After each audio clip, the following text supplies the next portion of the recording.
Imagine standing atop a high ridge where the land falls away steeply before you. Below, two mighty rivers meet, the Trent and the Ouse, merging their waters before flowing out toward the Humber estuary. The sky is wide, endless, stretching over fields that have seen countless generations pass through them. In the far distance, if you strain your eyes, you could even make out the faint shape of York Minster on the horizon. And then, beneath your feet, you see it, etched into the turf, carefully maintained for centuries. A perfect labyrinth that spirals into itself. No dead ends, no choices to make, just a single, winding path leading inward, and then out again. People have walked it for centuries. Historians have studied it. Antiquarians wrote about it more than 300 years ago, and yet no record survives explaining who made it or why. This is Julian Bower, the Alkborough Turf Maze. Some say it was a sacred space for medieval monks, a place of spiritual reflection. Others claim it is much, much older, a remnant of pagan rites, of forgotten gods, of something ancient in the landscape. Whatever you believe, there is no denying that this feels like a place where two worlds meet. Step inside and you may find yourself walking in circles. You may feel the air grow unnaturally still, as if something unseen is watching. Who built this monument? What secrets does it hold? And why, after centuries, does it still draw people in? Welcome to A Folk and Phantoms, where we wander through the misty corners of British folklore, uncovering ghosts, myths, and the strange echoes of the past. I'm Sean Halfrey, and today we travel to a quiet corner of Lincolnshire, where an ancient mystery lies carved into the very earth itself. A pattern walked for centuries, its origins lost to time, a symbol of faith, a puzzle of the past, or something far more mysterious.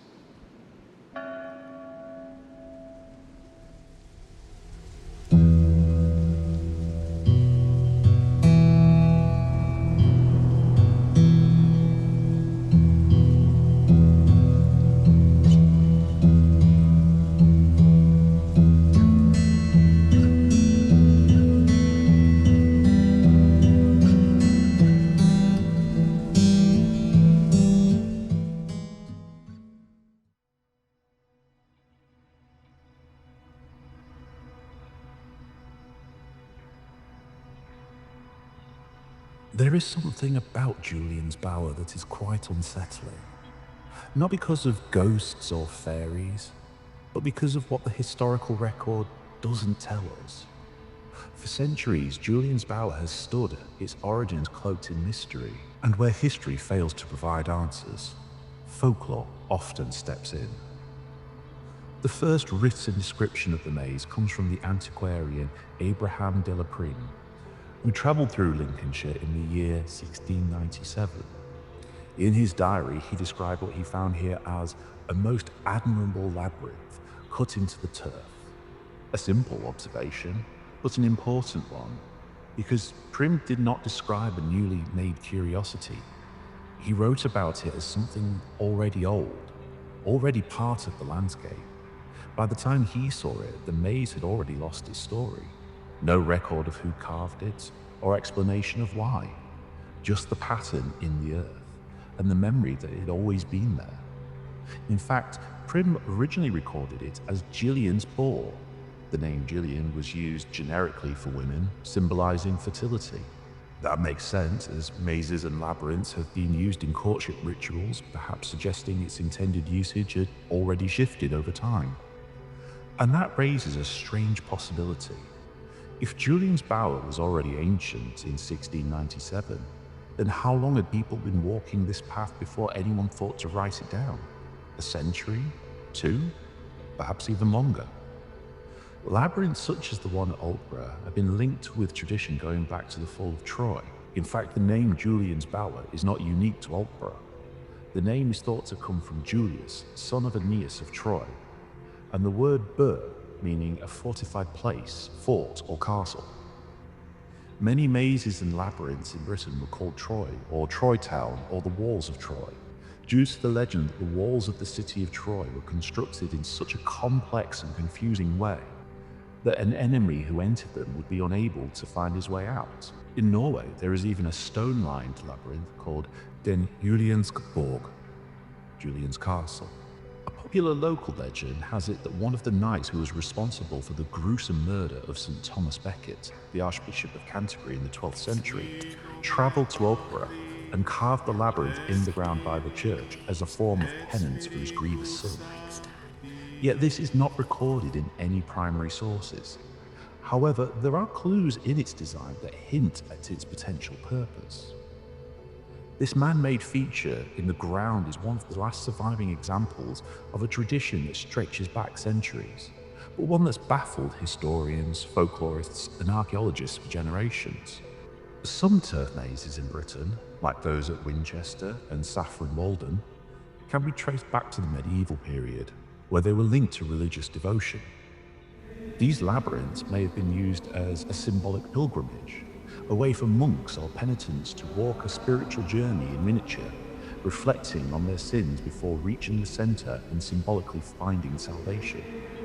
And this is where most of the evidence seemingly points. Just a short distance from the maze stands St. John the Baptist Church, a medieval parish church that has watched over this hill for centuries. Some historians have wondered whether the two were once connected. Across Europe, labyrinths appear in unexpected places, particularly within medieval churches. One of the most famous lies inside Chartres Cathedral, where pilgrims once walked the winding path as a symbolic journey to Jerusalem.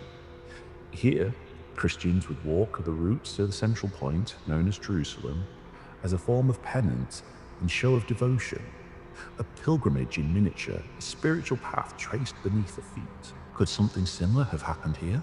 Because standing between the church and the labyrinth, it's difficult to ignore the feeling that the two belong to the same story, even if that story has been lost. Indeed, there was a cell of Benedictine monks present in medieval Alkborough prior to the 12th century that may have introduced this to the area. But if this was the case, why do we not find examples recorded inside many more churches and cathedrals as well?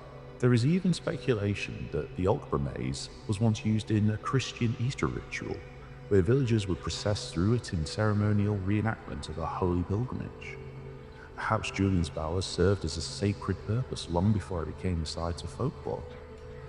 However, another thing we know from Prime and John Aubrey was that in the 16th and 17th centuries, it was being used for sport, and that it remained in use for May Eve games until the early 19th century. There is another story, one that ties the maze to pre-Christian, even prehistoric traditions.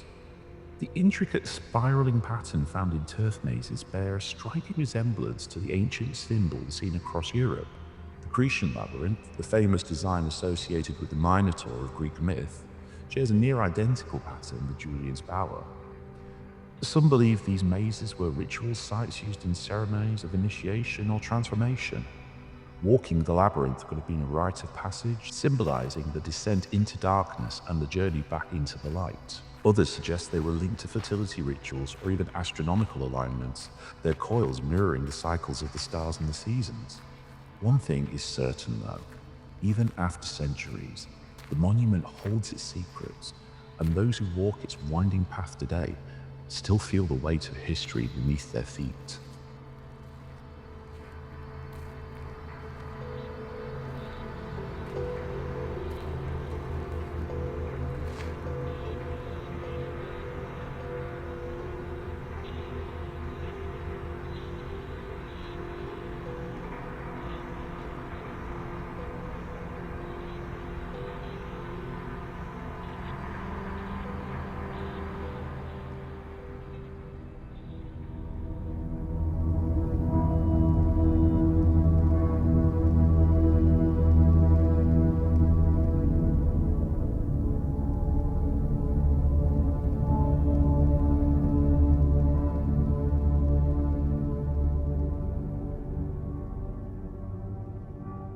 The Nine Men's Morris is filled up with mud, and the quaint mazes in the Wanton Green for lack of tread are undistinguishable. Titania, A Midsummer Night's Dream, Act 2, Scene 2 by William Shakespeare. There's something strangely hypnotic about mazes and labyrinths. The way they twist and turn, leading you in circles, making you lose your sense of direction. It's no wonder that throughout history, mazes and labyrinths have been linked to magic, transformation, and the supernatural.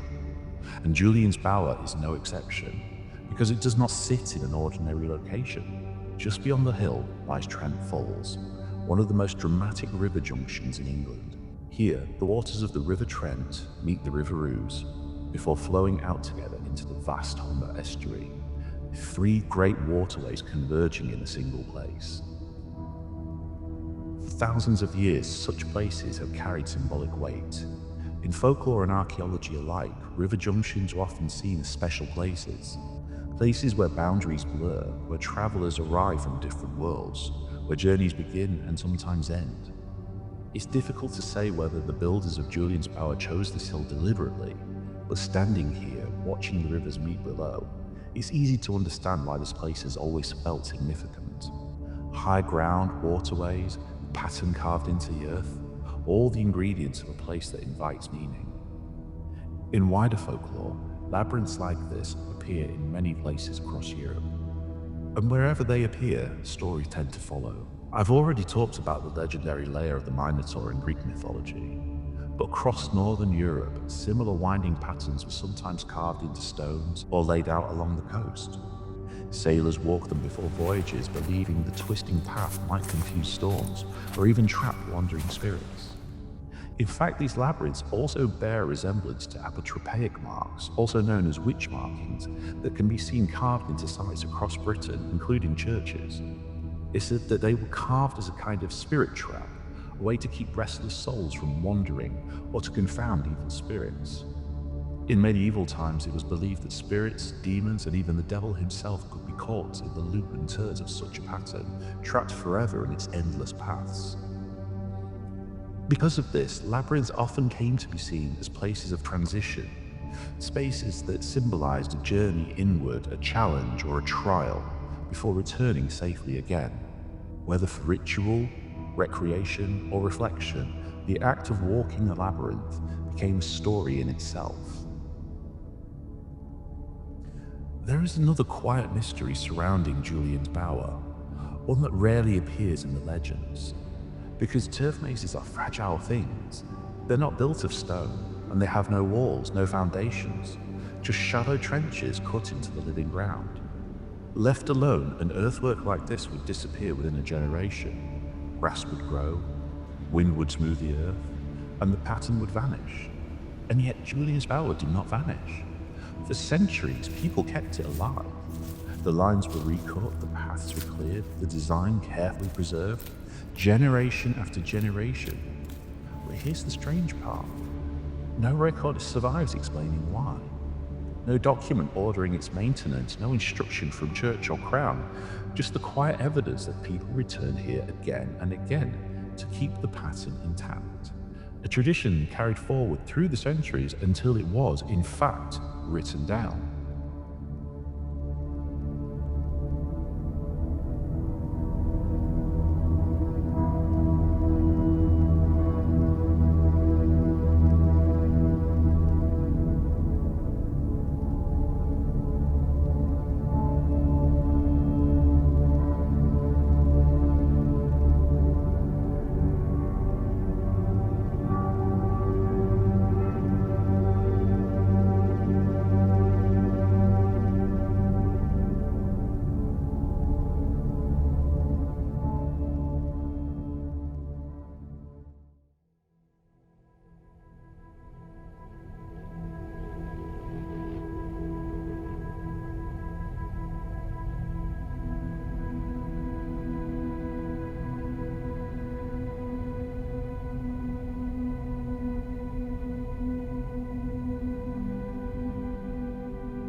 Julian's Bower may be a silent ancient relic, but it seems that the land itself around it is anything but. In his book Mazes and Labyrinths, W.H. Matthews notes that a J.F. wrote notes and queries about Julian Bower in 1866. I've seen the villagers play May-Eve games about it, under an indefinite persuasion of something unseen and unknown cooperating with them. There are also reports of deadlights over the waters visible from the labyrinth, believed to be grave premonitions of death, or possibly linked to fairies. As local folklorist Ethel Rudkin noted, stories are told of lights appearing in strange patterns, the maze being known to the older folk as a fairy ring of power. The concept of betwixt and between is crucial in folklore for identifying powerful zones of transformation. In English folklore, generally, circling around a specified object, mound, tree, cross, grave, church, or stone, a certain number of times can summon a supernatural being or the devil. While this isn't a direct tale linked to a specific maze, it highlights the inherent symbolic power of circular paths within the broader folklore context, which could influence how mazes were perceived. Also, in and around the village, there are strange and unusual monuments. Beneath a capping stone in the church is an Anglo-Roman trellis-patterned stone thought to have belonged to either a pre-Christian temple or even a Roman watchtower. Within the churchyard itself is an unusual stone shaped by centuries of sword and tool sharpness.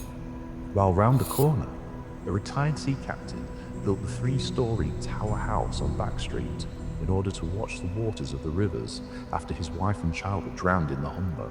There is also a nearby holy well or sacred spring, known as Curl Well, that lies on the cliff path from Julian's Bower to Burton Pond Stather.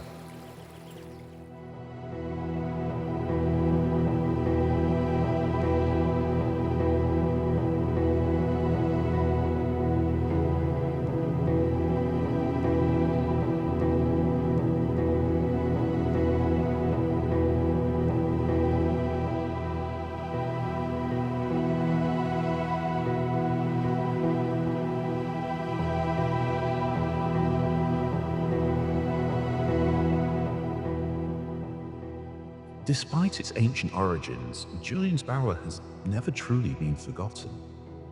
Instead, it remains a place of fascination, drawing in historians, folklorists, and those with a love for Britain's more mysterious heritage. Local historians and archaeologists have worked to document the maze, ensuring that its history and meaning are preserved for future generations. Over the years, efforts have been made to protect Julian's Bower from the encroaching landscape.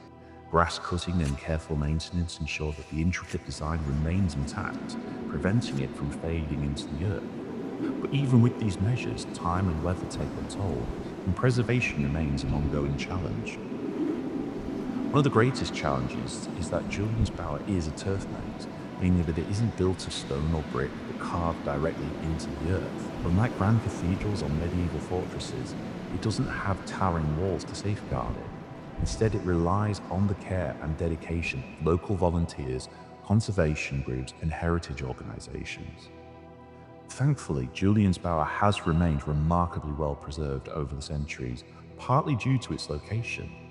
Unlike other historical sites that have been repurposed or built over, the maze sits on a quiet ridge away from modern development. Its very remoteness has been its greatest protector. But the maze doesn't just attract historians. In recent years, modern visitors have found new meaning in Julian's Bower. For some, it's a place of meditation and reflection, a space to walk slowly, tracing the ancient paths as a form of mindfulness.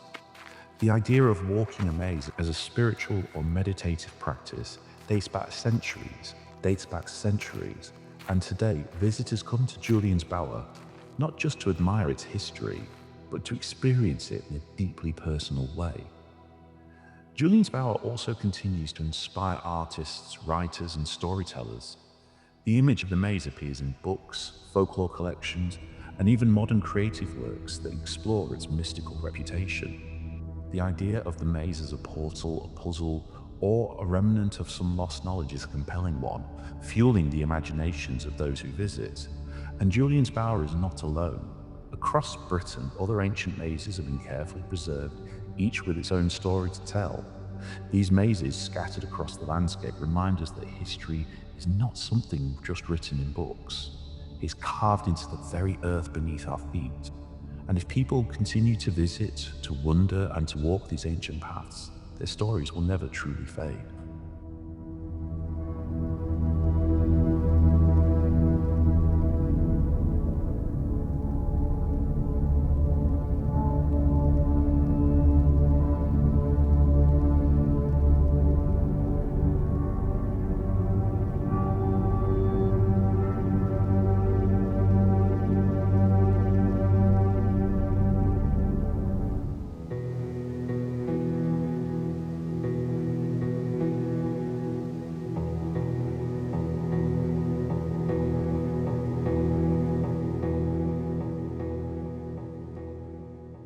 The maze at Alkborough has inspired curiosity and speculation for centuries, and like any place steeped in legend, it has its fair share of theories.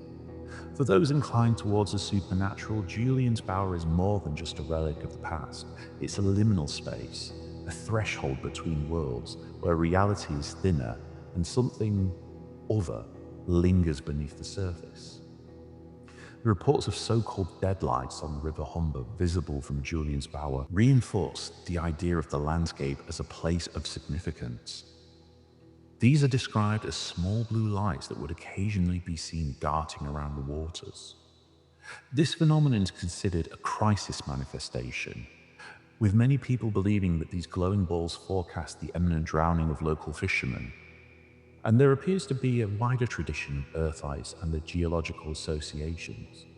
In some areas, the lights seen emerging from hillsides were taken for granted by locals and had fairy legends associated with them. This suggests that mysterious natural phenomena in significant places, which could include the locations of turf mazes on hilltops or remote sites, were readily integrated into supernatural belief systems.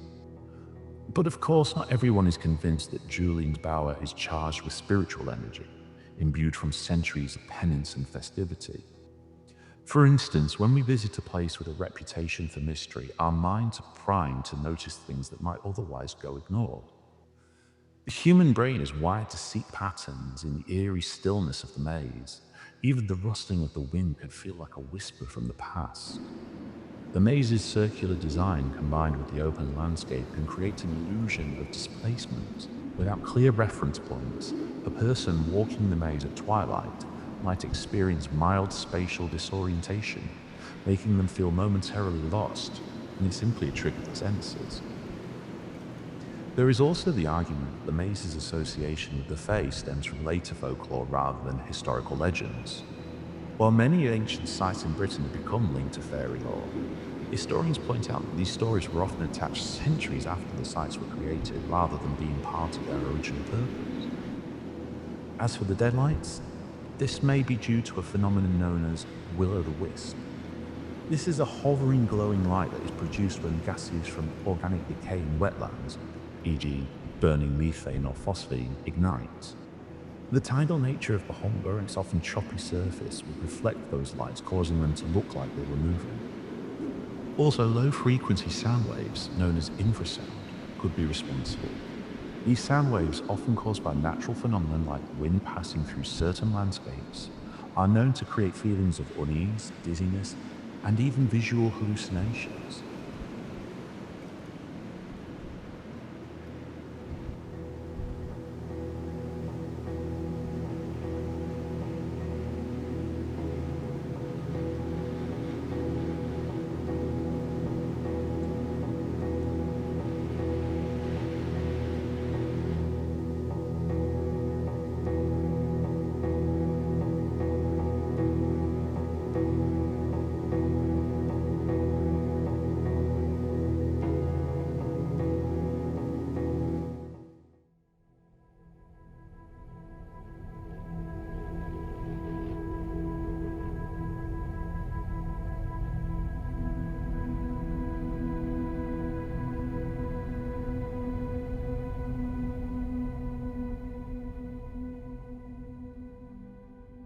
So where does that leave us?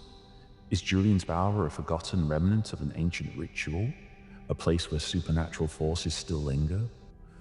Or is it simply a beautiful relic of the past, made all the more fascinating by the human mind's love of mystery?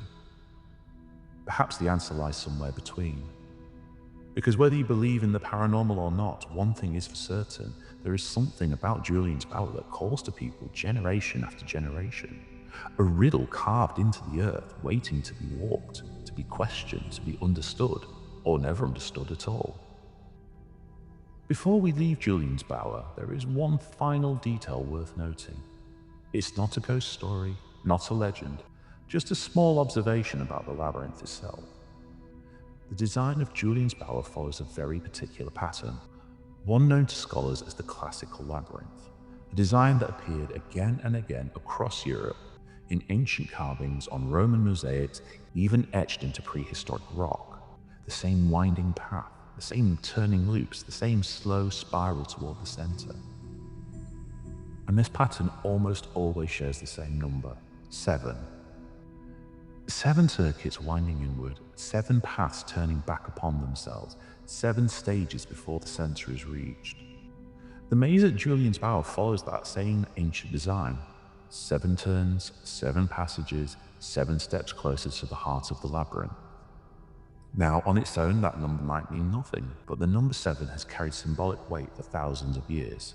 7 days in the week, 7 classical planets known to be ancient worlds, 7 levels of heaven in medieval belief, 7 trials, 7 journeys, 7 steps between worlds. Some researchers believe the structure of labyrinths may have reflected symbolic journeys, spiritual tests, or ritual passages through stages of transformation. But whether that meaning existed here at Alkborough, we simply do not know. What we do know is this: across centuries, cultures, empires that rose and fell long before this village existed, people kept carving the same labyrinth pattern into the earth. The same 7 turning paths, the same slow walk to the center, and then back out again. Which raises a curious thought. Every person who has ever walked Julian's Bower has followed the exact same path, the same turns, the same winding journey as countless others before them. Perhaps stretching back further than history remembers, a pattern repeated, a path remembered, even after the reason for it was forgotten.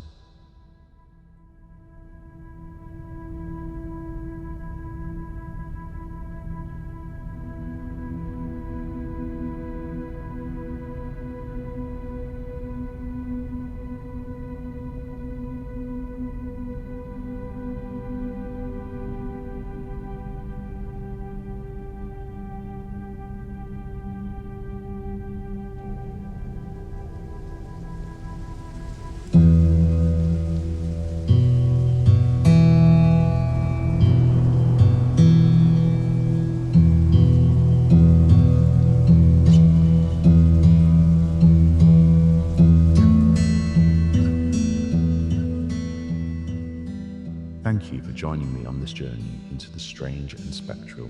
If you have enjoyed today's tale, be sure to subscribe and share of Folk and Phantoms. And if you have your own eerie story, folklore, or local legend, I'd love to hear it. Until next time, keep your lanterns lit and your wits about you. Should you ever find yourself in Alkborough standing at the edge of that ancient turf maze, will you walk the path? Good night.